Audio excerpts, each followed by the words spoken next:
తాకట్లో ఉన్న మీ బంగారాన్ని విడిపించి ఆ రోజు ఆన్లైన్ రేటుకి కొంటాం. Sharma gold company. వాగర్థావివ సంపృక్తౌ వాగర్థ ప్రతిపత్తయే జగతః పితరౌ వందే పార్వతీ పరమేశ్వరౌ. ఆదిత్యాయ చ సోమాయ మంగళాయ బుధాయ చ గురు శుక్ర శనిభ్యశ్చరాహవే కేతవే నమః. శృంగేరి జగద్గురు పీఠాధిపతులకి, కంచి పీఠాధిపతులకి నమస్కారములు తెలియజేసుకుంటూ కార్యక్రమాన్ని ప్రారంభిద్దాం. వీక్షించేటువంటి ప్రేక్షకులకి ఒక ముఖ్య గమనిక. అనేక మంది తమ యొక్క ప్రశ్నలని కామెంట్స్ రూపంలో తెలియజేశారు. కొంతమంది మెసేజ్ రూపంలో కూడా పంపించడం జరిగింది. అందులో ప్రధానంగా గమనించింది ఏంటంటే, ఎలాగో జన్మించిన నక్షత్రము, ఆ నక్షత్రాన్ని బట్టి ఒక రాశి ఉంటుంది, ఆ రాశి ప్రకారము మేము చూసుకోగలుగుతున్నాం. కానీ మా పెద్దలు వాళ్ళకి డేట్ ఆఫ్ బర్త్ అనేటువంటిది తెలుసు, కానీ అలాగే ఏ సంవత్సరంలో పుట్టారో తెలియదు. మరి అటువంటి వాళ్ళు కూడా చూసుకోవాలంటే ఎలా అనేటువంటి ఒక ప్రశ్నని తీసుకురావడం జరిగింది.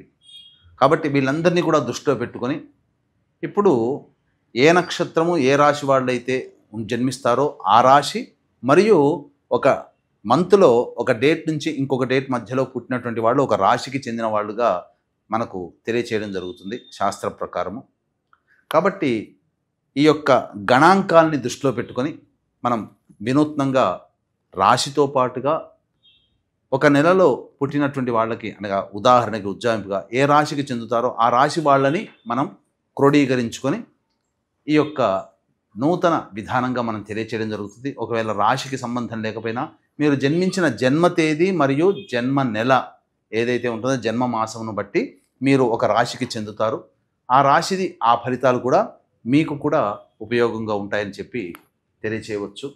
అలాగే ప్రస్తుతం గమనించుకున్నట్లయితే ఈ యొక్క ద్వాదశ రాశుల వారికి సంబంధించినటువంటి శుభ అశుభ ఫలితాలు అనేటువంటివి మీకు క్లుప్తంగా తెలియచేయడానికి ప్రయత్నం చేస్తాను. ఇక వివరాల్లోకి వెళ్ళిపోదాం. ఆగస్టు 16వ తారీఖు నుంచి 31 ఆగస్ట్ మధ్యలో మకర రాశి వారికి ఏ విధంగా ఉండబోతుంది. మకర రాశి అంటే ఉత్తరాషాఢ 2, 3, 4 పాదాలు, శ్రవణం 1, 2, 3 పాదాలు, అలాగే ధనిష్ట 1, 2 పాదాలలో జన్మించినటువంటి వాళ్ళు మకర రాశికి చెందిన వాళ్ళుగా అవుతారు.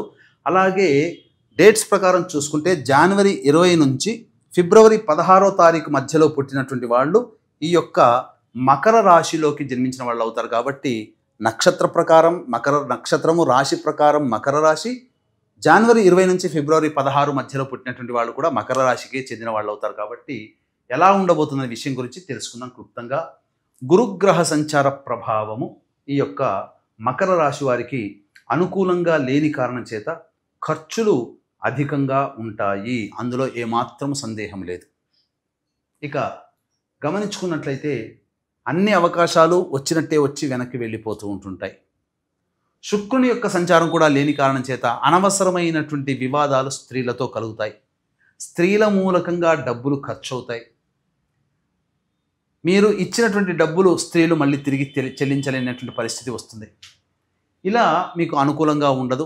గొప్పకి డాంబికానికి పోయి ఖర్చులు అధికంగా పెట్టాల్సినటువంటి పరిస్థితి కూడా వస్తుంది. కాబట్టి జాగ్రత్త పడండి. 21వ తారీఖు రోజున నుంచి కూడా జాతకరీత్యా ఈ శుక్రుడు అనుకూలంగా లేని కారణం చేత ఏం జరగబోతుంది? ప్రధానంగా దాంపత్య విభేదాలు, ఎవరితో కలిసి పని చేస్తుంటారో వాళ్ళతో విభేదాలు, ఎవరితో కలిసి ప్రయాణం చేస్తుంటారో ఎదుటి వాళ్ళ వల్ల సమస్యలు అనేటివి అధికంగా ఉంటాయి. అలాగే బుధుడు కూడా అనుకూలంగా లేని కారణం చేత వ్యాపారపరంగా వృత్తిపరంగా ఒడిదుడుకులు ఎదుర్కోవాల్సి వస్తుంది. ఉద్యోగాల్లో కూడా ప్రధానంగా డబ్బుతో లింక్ ఉన్నటువంటివన్నీ కూడాను మీకు ఇబ్బందికరంగా మారుతుంది. అన్నిటికంటే ప్రధానంగా బద్ధకం పెరుగుతుంది. ఏ పని చేయాలన్నా ఆసక్తి ఉండదు.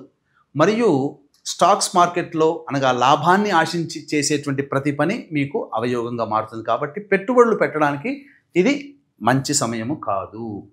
ఇక రవి సంచారము, కేతు సంచారం కూడా అనుకూలంగా లేని కారణం చేత ప్రధానంగా ప్రభుత్వపరమైనటువంటి దండనలు అనగా పన్నులు చెల్లించాల్సినటువంటి పరిస్థితి, చేస్తున్నటువంటి వృత్తి ఉద్యోగాల్లో ఆందోళన, అలాగే స్థిమితత్వం లేకపోవడం ఇలాంటివి జరుగుతాయి. అధికారుల యొక్క ఆగ్రహానికి గురవుతారని చెప్పవచ్చు. కుజుడు కూడా అనుకూలంగా లేని కారణం.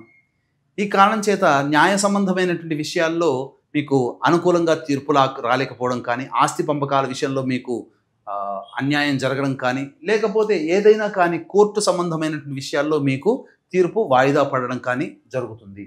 ఇక రాహువు శని సంచారం కూడా అనుకూలంగా లేకపోవడం. అసలు ఒక రకంగా చెప్పాలి అంటే ఈ మకర రాశిలో జన్మించినటువంటి వాళ్ళకి నవగ్రహాల సంచారం కూడా అనుకూలంగా లేదండి. కాబట్టి తప్పకుండా దైవానుగ్రహాన్ని పొంది తీరాల్సిందే, ఇందులో ఏమాత్రం సందేహం లేదు. ఇది చూసినట్లయితే ఏ రాశికి ఇప్పటి వరకు ఏ రాశికి చెప్పినా 1-2 గ్రహాలు అనుకూలం లేకపోయినా మిగతా గ్రహాలు అనుకూలంగా ఉండడం జరుగుతూ ఉంటుంది, లేదా సగం అనుకూలిస్తే సగం గ్రహాలు అనుకూలించకపోవడం. కానీ ఇలా మకర రాశి వారికి ఆగస్టు 16 నుంచి 31 ఆగస్టు వరకు నవగ్రహాల సంచారం కూడా శుభ ఫలితాలను ఇవ్వలేకపోవడం. దైవానుగ్రహం ఖచ్చితంగా ఉండాలి. అయితే ప్రధానంగా చూసుకున్నట్లయితే ఈ రాశిలో జన్మించినటువంటి వాళ్ళకి వివాహ సంబంధమైనటువంటి విషయాలు కావచ్చు, మంచి సమయం కోసం వేచి చూడడం మంచిది. ఉద్యోగస్తులు వేరే సమయం కోసం ఎదురు చూసి మళ్ళీ మారడానికి ప్రయత్నం చేయండి. నిరుద్యోగస్తులకి నిరాశ తప్పదు. సంతానం కోసం ఎదురు చూసేటువంటి వ్యక్తులకి మీరు కాస్త సంయమనం పాటించండి. అన్ని విధాలుగా యోగకాలం అనేటువంటిది భవిష్యత్తు కొన్ని రోజులు ఓపిక పట్టడం, ఒక 2-3 వారాలు. తదనంతరం మళ్ళీ గ్రహాలన్నీ మారుతాయి, మంచి జరిగేటువంటి అవకాశాలు గోచరమవుతున్నాయి. ఏతావాత చెప్పుకొచ్చేది అంటే అతి సాధారణమైనటువంటి ఫలితాలే కలుగుతాయి. కాబట్టి దైవానుగ్రహం తప్పనిసరి అని చెప్పవచ్చు. ఈ రాశిలో జన్మించినటువంటి స్త్రీలు ఎదుటి వాళ్ళని గుడ్డిగా నమ్మి డబ్బులు అప్పుగా ఇవ్వడం ఇట్లాంటివి చేయకండి.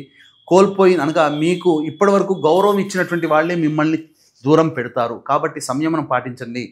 సమయం అనుకూలంగా లేనప్పుడు మనం మించకూడదు అనే విషయాన్ని గమనించుకోవాలి. మీ మాట పట్టించుకోకపోయినా జాగ్రత్త పడండి, అంతే తప్ప బయటపడి మీ యొక్క అభిమానాన్ని తగ్గించుకోకండి. అన్ని విధాలుగా మహిళలు పురుషులు అందరూ జాగ్రత్త పడాల్సినటువంటి సమయం ఈ యొక్క మకర రాశిలో జన్మించినటువంటి వారు.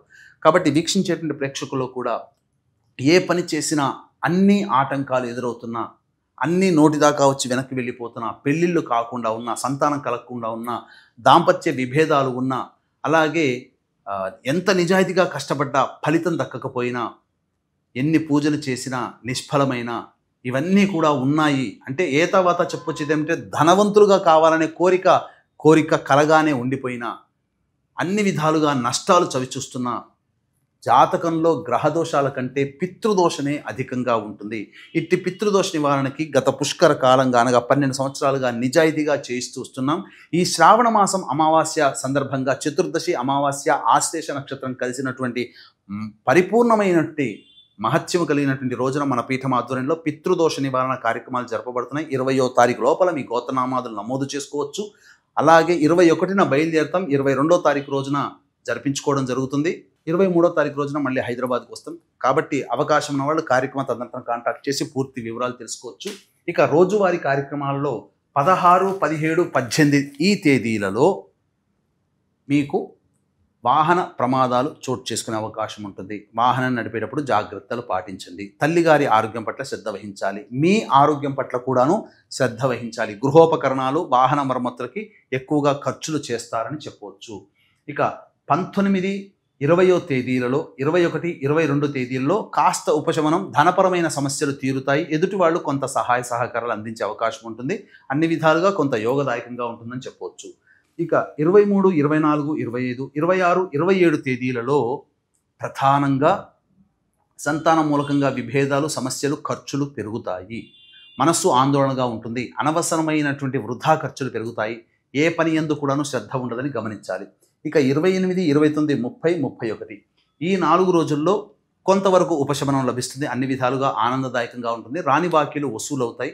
కొంత సౌఖ్యంగా ఉంటుంది. ఏతావాత గ్రహ సంచార ప్రభావం వలన కొంత యోగిస్తున్నప్పటికీ కూడాను గ్రహ స్థితిగతులు సంపూర్ణంగా నవగ్రహాలు అనుకూలించలేని కారణం చేత ప్రతిరోజు కూడాను నవగ్రహాల చుట్టూ శివాయ నమః అంటూ 27 ప్రదక్షిణలు చేసి నవగ్రహ స్తోత్ర పారాయణాన్ని 11 మార్లు పఠించండి. తప్పకుండా వచ్చే సమస్యలు నివారింపబడతాయని చెప్పవచ్చు. సర్వం శ్రీ ఉమామహేశ్వర పరబ్రహ్మార్పణమస్తు.